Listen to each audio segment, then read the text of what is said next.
Good morning everyone, welcome back to my allotment. It's been a little while since I last recorded a video. Today is the 13th of June.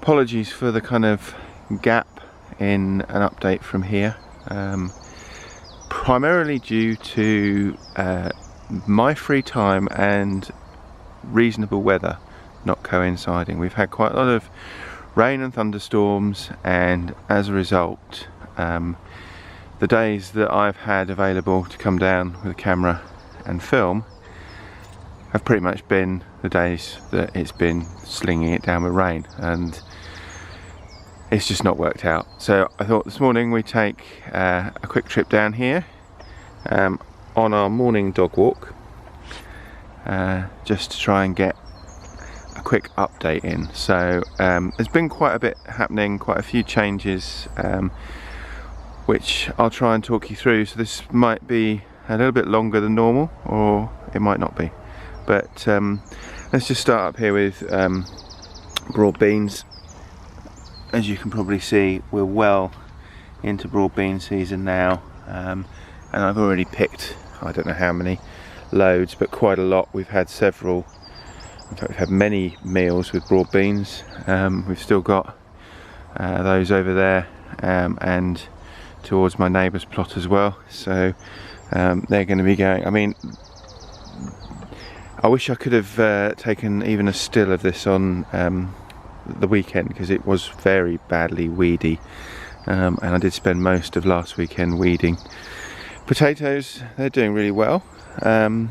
No signs of blight or anything like that at the moment, although we've had pretty good conditions for blight. We've had quite high temperatures and quite high humidity, which are ideal for the mould fungus, blight fungus getting passed on. So we're just keeping an eye on them. They're about 3 weeks away from being ready, 2 weeks away from being ready. I think it's beginning of July.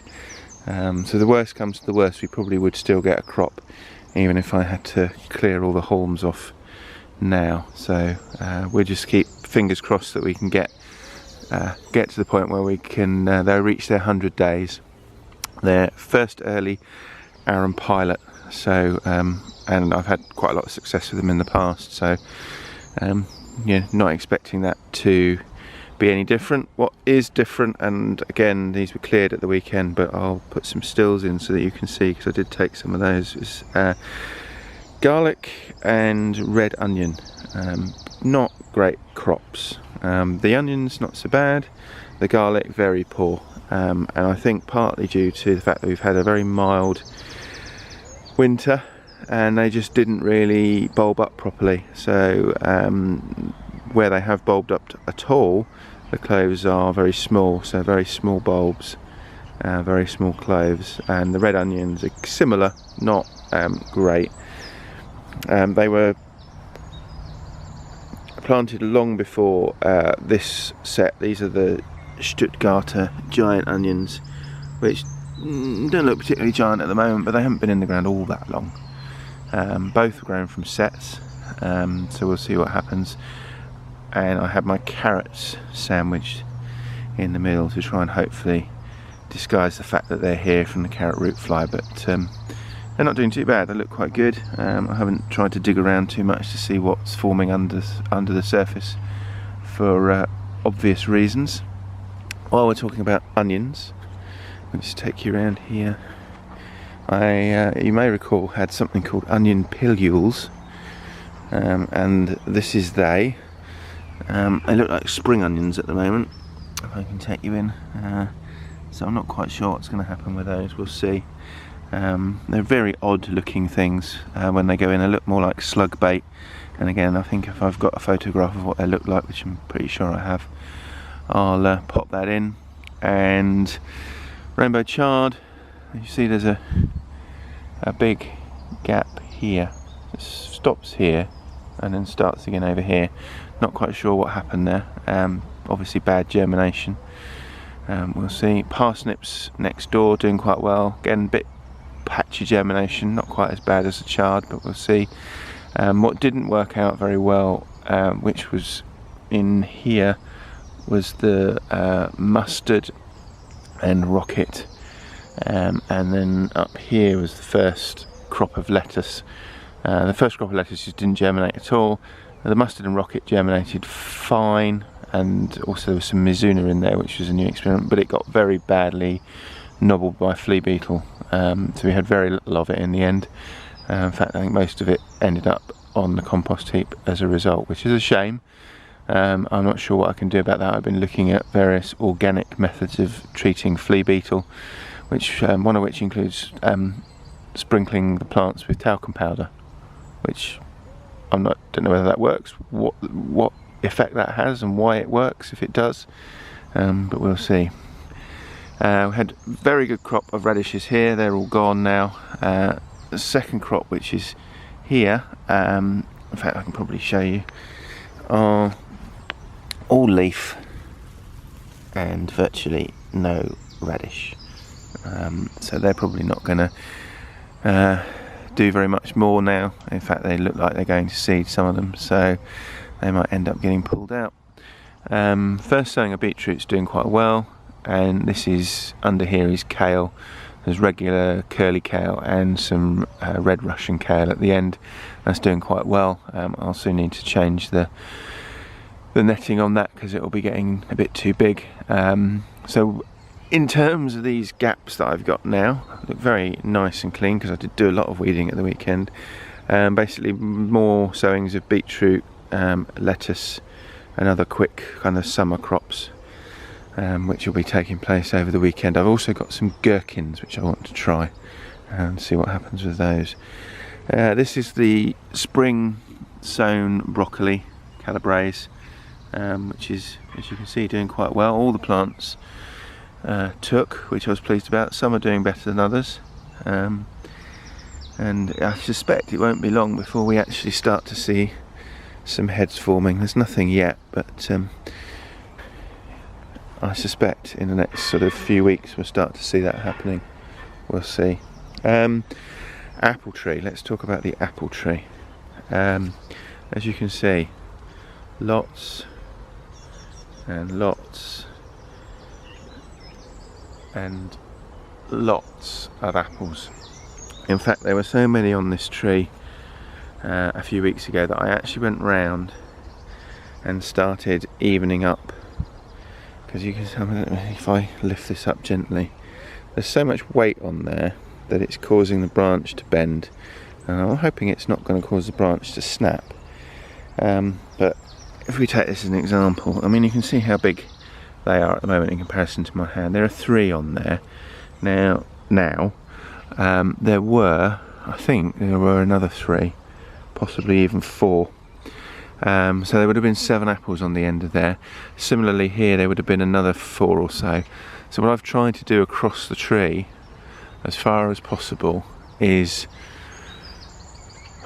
get the weight down, basically, because I don't want any branches to snap, and B, I don't want to lose any fruit, because as it grows, it will push one another apart, and then you'll start to get windfall and things like that as that happens. So I'm really pleased with the apple tree this year. Lots of fruit. It was just flowering at just the right time in between all the rain and wind that we had and thunderstorms, so it's doing really well. I'm hoping we're going to get some good fruit off of it. The plum tree, on the other hand, I'm not sure what's going on with the plum tree. No flowers, sorry, no leaves now. It did have some, but they've all fallen off. I'm leaving it for now just to see what happens. I don't know whether it's just being out-competed by the weeds or what's happening. We'll see. Comfrey, doing really well. Had 1 crop of comfrey tea off of that, and I think we're due to make some more soon. So yeah, that's proving to be a good grower this year, even though it's nothing to eat as such. And similarly, we've got black currants, which I've remembered to net this year, or I've netted before the blackbirds have got to the black currants, so that's good. And then when we're talking about soft fruit, Loganberries are starting to ripen now, so they'll need netting fairly soon. So yeah, they're looking good. Let me just, yeah, yum, very good. Let's go around here. Second crop of lettuce, 2 different sorts, as you can see, doing really well. Again, gap in germination. Don't know why. All planted exactly the same, just no germination, and then a little gap in the middle there. I'm not sure what's going on this year. Very odd germination, not just here, but I think if you've watched my previous videos, you know in the potting shed as well. Sweet corn. I'll talk a bit more about sweet corn in a minute, but that didn't have very good germination. Leeks, on the other hand, doing really well. I think we're going to have a really good crop of leeks this year. I think I talked about them in the last video, but about 80-ish plants there, maybe slightly less, I think 1 or 2, and there's ones like this little tiny diddy one at the front here, which probably won't come to much, but they're doing really well. A little gap there I had, which I've just literally cast some sweet corn seed down and watered it, and it's done really well. Not sweet corn, what am I talking about? Spinach. That's spinach, got sweet corn on the brain. Spinach, so we have some pesto and other things from that, I suspect, in due course. It's just got to the point now where it can be sort of picked baby spinach leaves and things like that. So we'll be doing various things with that over the next few weeks and cooking some nice meals out of it, I hope. Right, since my brain is obsessed with sweet corn, let's show you the sweet corn. This was planted out weekend before last. Most of it is second sowing. There's a few plants at the back which were the only ones that germinated from the first sowing, so they're just a little bit bigger, but not that much. I think the others will soon catch up. What didn't go quite so well, planted at the same time, and there's nothing to show you in this blank patch of ground, were my cucumber plants. They were the first sowing. They all went out at the same time as the sweet corn and promptly died. I don't know why, whether it was too much rain and they just got a bit mouldy, I don't know, but they've just gone completely. I don't think it was anything like slug damage or anything like that. I just think they went out and it was very wet for a few days after they went into the ground, so I think possibly they've got nobbled by the weather. And similarly, let's go around to this end of the patch. This is Cavolo Nero in here, so that's coming on quite well. Beginning to harvest that. I think some people call it dinosaur kale, but black kale, Cavolo Nero. And similarly to the cucumbers, this is my pumpkin and courgette patch. Pumpkins don't seem to be doing too bad.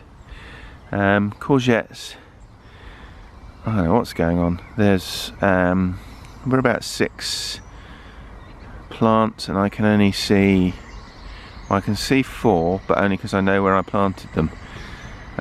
So I think we're going to be sowing some more courgette seeds shortly, just to see if we can get some more plants to come along, because that's really disappointing. There's only really one that looks like it might survive, which, given courgettes and the way they grow and produce fruit, probably won't be a problem.